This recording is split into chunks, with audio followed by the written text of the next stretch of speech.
L'échiquier international, bienvenue à vous. Mais quel est donc ce vent du Nord qui souffle sur certaines parcelles de ces contrées d'Amérique du Sud avec ses effets contrastés par rapport à la contingence? Vent contraire si on s'arrête sur leur portée concernant deux pays, à savoir l'Argentine et le Venezuela en 2025 après tant d'années. Washington aurait-il encore un levier sur la politique intérieure des pays d'Amérique du Sud?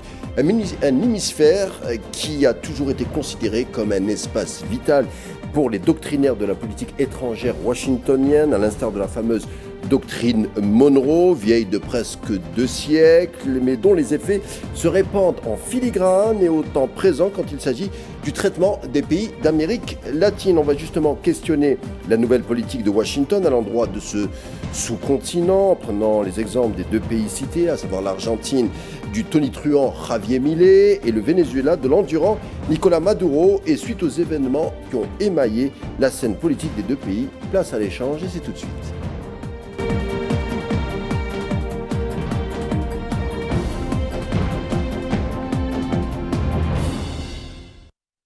On l'a dit, est-ce que le Venezuela serait-il dans le viseur de Washington? Une tension est observée actuellement dans la mer des Caraïbes. Il y a 2 jours, on a observé le navire, un lance-missile américain qui était arrivé à Trinité et Tobago, à une dizaine de kilomètres des côtes du Venezuela. Ces forces sont les plus importantes dépêchées en mer de Caraïbes depuis la crise des missiles à Cuba en 1962. On s'intéressera également au cas du président Milei et qui vient d'engranger une victoire importante des législatives.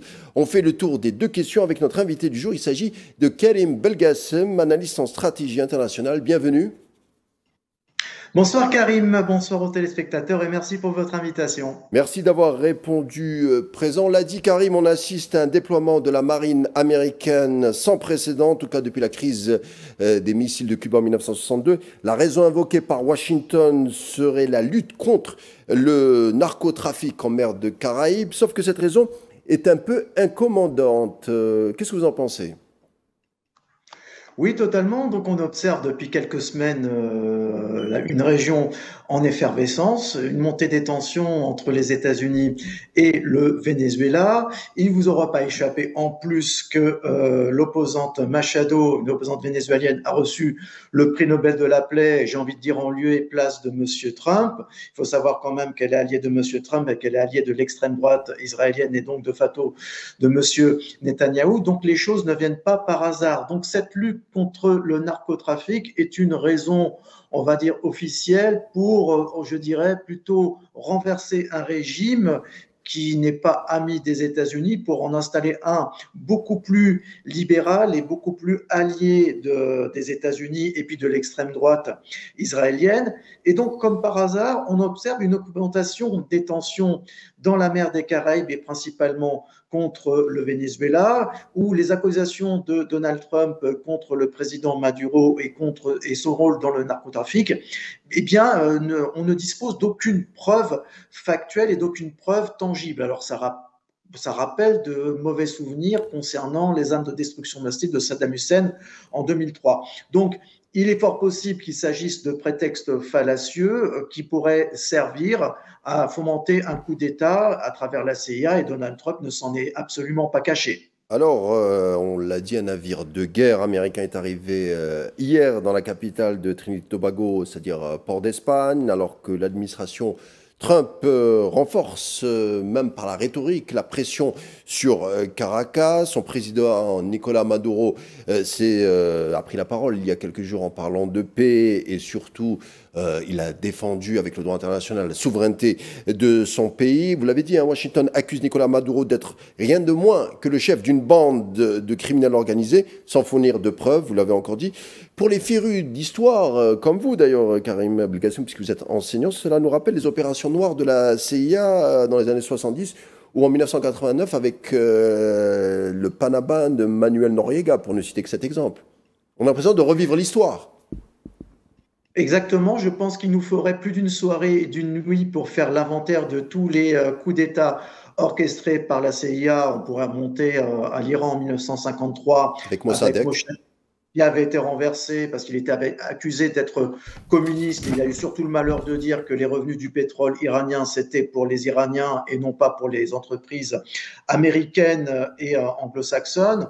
On peut rajouter Lumumba en République du Congo en 1661, Goulart au Brésil en 1964, Salvador Allende au Chili en 1973, et puis Samuel Doe en 1980 au Libéria, et puis le général Noriega au Panama à la fin des années 80. On Jacobo assiste. Arbenz également au Guatemala des années auparavant, 53, avec la société, je crois que c'était une société qui était liée à un cartel à Alan Dulles, qui était conseiller à Washington. Enfin, on voit bien que les opérations de noir de la CIA, les exemples ne manquent pas. Oui, les exemples ne manquent pas, et donc il n'est pas du tout complotiste de dire que cette opération peut être fomentée, comme je vous l'ai dit, pour installer un nouveau régime politique, économique. Et puis, comme par hasard, il y a le Venezuela, les réserves pétrolières du Venezuela sont importantes, c'est 18% des ressources mondiales pétrolières. Est-ce que ça signifie que les États-Unis auront des problèmes de production de pétrole dans un avenir proche ou lointain? C'est aussi une probabilité qu'on ne peut pas exclure. Et vous avez rappelé l'importance de la violation du droit international, c'est ce qu'a rappelé le président vénézuélien. Il y a eu les 15 et 16 octobre dernier la réunion du mouvement des non-alignés qui représente quand même 120 pays d'Afrique, d'Amérique du Sud et d'Asie, qui ont pris la défense et soutenu le Venezuela dans le respect de sa souveraineté et dans le respect du droit international qui malheureusement semble de plus en plus bafoué. Ce n'est pas parce que nous en avons affaire à un régime qui peut être plus que discutable que la notion de droit international doit absolument perdre sa portée normative et opérationnelle et remplacée par une logique de rapport de force comme c'est signé à le faire Donald Trump. Alors le Guatemala, c'était je crois en 53 que ça a été renversé par donc Jacobo Arbenz qui avait été remplacé par la CIA pour justement mettre la grande entreprise, le grand groupe United Fruits. Je cherchais le nom de l'entreprise tout à l'heure. Donc on voit, il y a toujours eu, avec la politique étrangère américaine, à la fois du militaire et du business, tout le sous couvert de droits de l'hommisme, en tout cas de défense pour certaines questions. En l'occurrence, pour le Venezuela, il s'agit d'arrêter certains narcotrafics. En tout cas, Nicolás Maduro, au pouvoir depuis 2013, affirme craindre, lui, une intervention concernant les menaces américaines. Le trafic de drogue serait un prétexte, vous l'avez dit, pour s'emparer du pétrole. Un pétrole bon marché. Le Venezuela concentre des réserves assez étendues de ce pétrole bon marché. Donc on parle même, d'après certains scénarios, parce qu'on a lu la presse un peu vénézuélienne, d'après certains scénarios, on parle de remplacer donc Maduro par la fraîchement nobilisable, comment elle s'appelle, Marina Corina Machado, qui est une alliée occidentale et surtout défenseur de l'extrême droite sioniste. Est-ce que c'est plausible selon vous? C'est totalement plausible. Il a été prouvé que Mme Machado a des liens avec l'extrême droite israélienne. Vous avez même passé sous votre antenne un petit documentaire où elle avait été félicitée par les médias israéliens et elle s'est engagée à porter la voix de l'extrême droite israélienne. On avait fait une émission ensemble concernant son cas, hein, il y a quelques jours. Absolument. Absolument. Et donc, il y a une corrélation parfaite avec ces scénarios qui sont totalement possibles. Hein. Madame Machado est une alliée des États-Unis et des États-Unis. La reconfiguration de l'Amérique du Sud se fait actuellement autour de deux axes. Vous avez les pays rebelles pour lesquels ça risque, passez-moi l'expression, de chauffer. On peut parler de la Colombie également. Et puis, des pays comme l'Argentine, qui est un allié vraiment fidèle des États-Unis, et le Venezuela qui potentiellement pourrait l'être si, à travers ce coup d'État, on a installé ce régime pro-américain avec Mme Machado. Et vous imaginez les conséquences en termes d'influence géopolitique de la Chine qui est très très présente en Amérique centrale. Donc je pense qu'aussi il y a aussi cette volonté de s'assurer une nouvelle base aérienne américaine pour assurer, bon, la raison officielle, la sécurité par rapport au narcotrafic, les réserves pétrolières, et puis aussi à l'influence de la Chine qui est de plus en plus présente dans la région. Mais Karim Belgacem, si on remonte un peu dans le temps, c'est-à-dire pendant la période de la campagne présidentielle de Donald Trump, on nous parlait d'un ticket présidentiel sous l'égide de l'isolationnisme, et Trump en ce moment se dit prêt, en tout cas candidaterait pour être dans la liste des nobilisables de la paix pour l'année prochaine. Certains présidents du monde entier lui ont apporté un soutien. Hier, aujourd'hui, enfin ça dépend du fuseau horaire, la première ministre du Japon a dit que c'était un candidat idéal pour le prix Nobel. On voit qu'il y a une forme d'isolationnisme, en tout cas c'était ce qu'on nous avait dit au départ, et aujourd'hui on voit quand même un interventionnisme de Trump. Il y a un paradoxe, ou c'est un faux paradoxe, qu'est-ce que vous en pensez? C'est le paradoxe habituel et les contradictions habituelles de Donald Trump auxquelles il nous a habitués depuis le début de son second mandat. On a raison de dire qu'avant de faire la paix, il faut faire la guerre. Et il va utiliser ce subterfuge avec habileté, comme il sait si bien le faire. La doctrine Monroe que vous évoquiez, qui avait été créée en 1823, elle est remise, je dirais, sur le tapis d'une manière économique, en faisant davantage référence au corollaire Roosevelt, qui est un ajout à la doctrine Monroe, qui avait été proclamée en 1904 par Theodore Roosevelt pour tenir à l'écart les puissances européennes après une crise de la dette du Venezuela, justement, et qui stipulait que les États-Unis interviendraient eux-mêmes pour faire respecter le droit. Mais de quel droit on parle? On parle du droit américain, de leur interprétation propre du droit. Donc, on en arrive à cette situation où Donald Trump va à la fois jouer non pas les faiseurs de paix, puisqu'il est toujours présent sur les photos. Dernièrement, il était présent en Asie pour un accord de paix, comme il l'a fait entre l'Arménie et puis l'Azerbaïdjan. Il s'est vanté de ce plan de paix à Gaza. On voit ce que ça a donné. Il y a des bombardements actuellement à Gaza qui n'en finissent pas. Donc, quelle forme de plan de paix? Ce n'apparaissent que il apparaît clairement que ce sont des cessez-le-feu temporaires, et Donald Trump est tellement habile en communication qu'il est prêt à faire tout et n'importe quoi pour dire juste après, bah vous voyez, j'ai pacifié la région, everything is under control, tout est sous contrôle, comme il pourrait le dire. Donc je pense aussi qu'il assume pleinement ses contradictions, et le cas de Donald Trump est un cas, j'ai envie de vous dire, psychologique très très intéressant. Il est tout sauf fou, il est intelligent, il sait très bien ce qu'il fait, mais il use de ses contradictions pour pouvoir à la fois respecter sa doctrine, je n'interviens, je ne vais pas être un faiseur de guerre,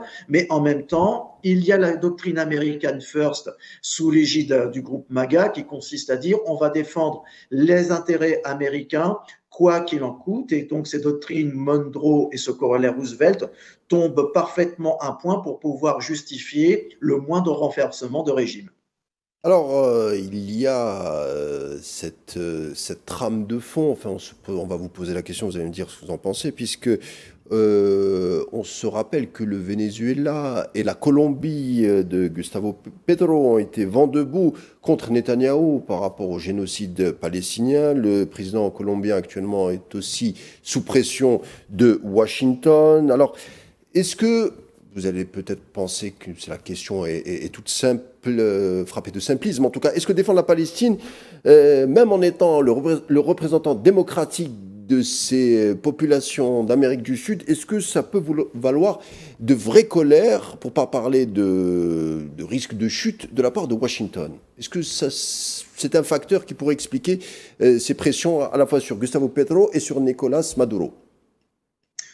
Vous avouerez, Karine, que c'est un curieux hasard et qu'on ne peut pas s'empêcher de faire le lien avec le positionnement du président vénézuélien Maduro et du président colombien Gustavo Petro, qui ont dit très clairement qu'ils soutenaient l'État palestinien, qui condamnaient le génocide perpétré à Gaza. Ils ont rompu leurs relations diplomatiques avec Israël.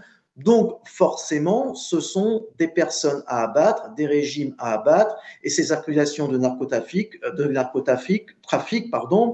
tombent vraiment à un point pour pouvoir justifier une telle intervention. évoquer le pétrole, évoquer la position sur la Palestine et sur Gaza, ce n'est pas du tout être simpliste comme vous le disiez, mais c'est faire preuve tout simplement de bon sens et de lucidité, puisque pour pouvoir faire la différence entre le camp du bien et le camp du mal, dont on veut perpétuellement je dirais, on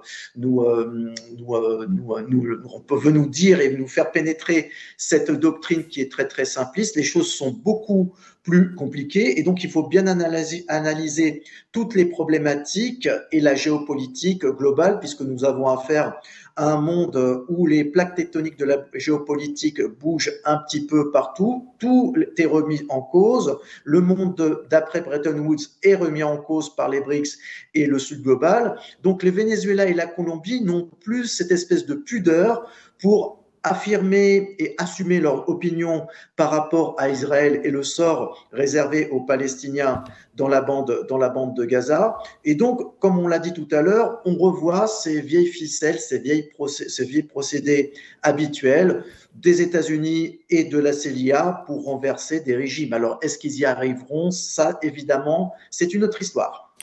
Contraste, hein, puisqu'on va parler d'un autre pays, l'Argentine avec la victoire écrasante aux législatives de Javier Milei, de son parti La Libertad Avanza, qui obtient 40% des voix. Il fait même une percée dans les bastions péronistes. Résultat, il doublera sa base parlementaire, donc il aura les coups des franches pour avancer dans les réformes institutionnelles de son pays. La gauche de l'Argentine, comme le mouvement péroniste, ont été visiblement tronçonnés. Sur quoi repose cette popularité, Karim Belgassem? On le disait, il se donne en spectacle, mais le fond est vide. Apparemment, il engrange des résultats politiques. Alors, Javier Milei a l'avantage, effectivement, vous l'aviez dit, de se donner en spectacle. Il dit ce qu'il fait et il fait ce qu'il dit. Donc, il a taillé beaucoup dans les effectifs de la fonction publique.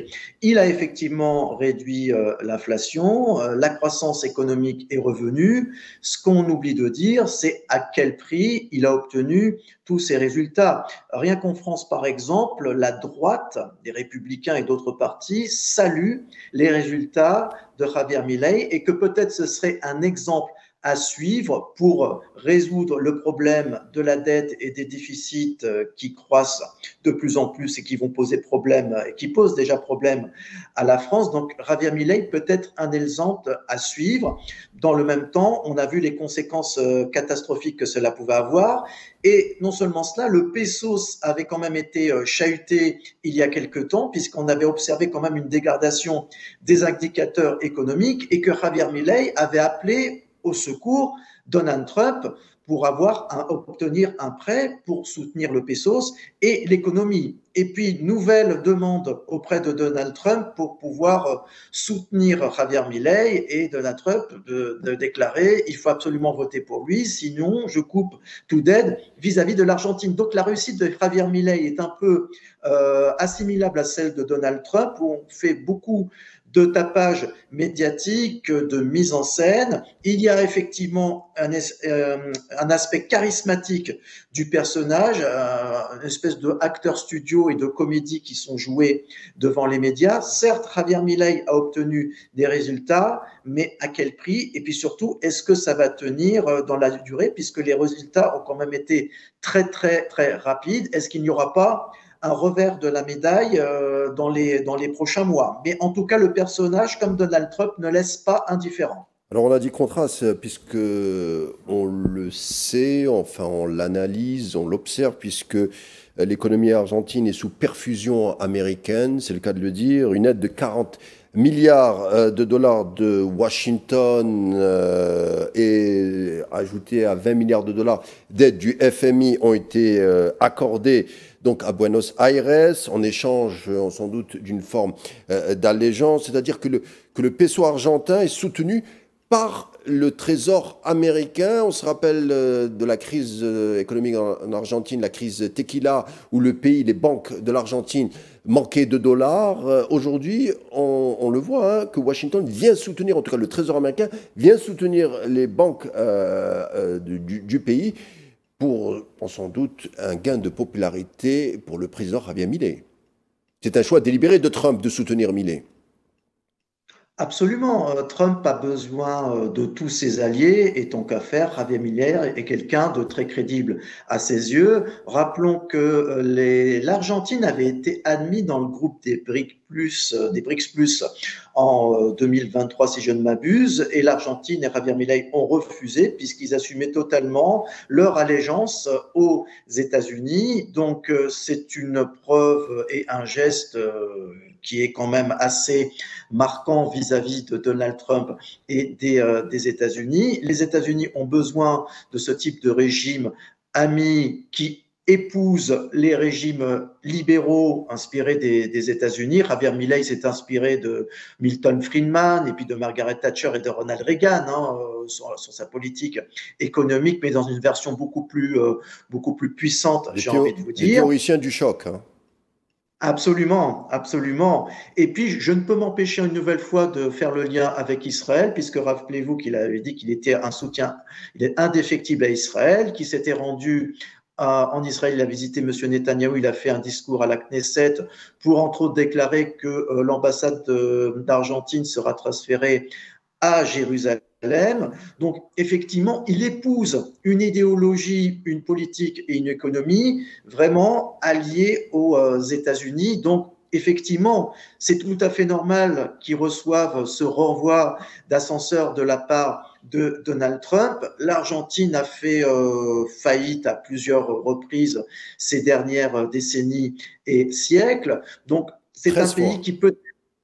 Oui, effectivement. Et donc, peut-être que c'est juste une petite bouffée d'oxygène. L'Argentine peut nous réserver des surprises. Encore une fois, on peut, pour l'instant, avoir des doutes sur des résultats à long terme. Les résultats à court terme sont là, ils sont indéniables. Mais encore une fois, socialement, le prix à payer est énorme. Est-ce qu'il n'y aura pas aussi d'autres révoltes conséquentes à ces mesures qui sont quand même assez drastiques, puisque derrière les chiffres, il faut quand même analyser les conséquences sociales. Donc, encore une fois, on demande à voir. Alors, les conséquences sociales, alors on a dit que Washington avait dépêché, sur décision de Donald Trump, une aide de 40 milliards de dollars.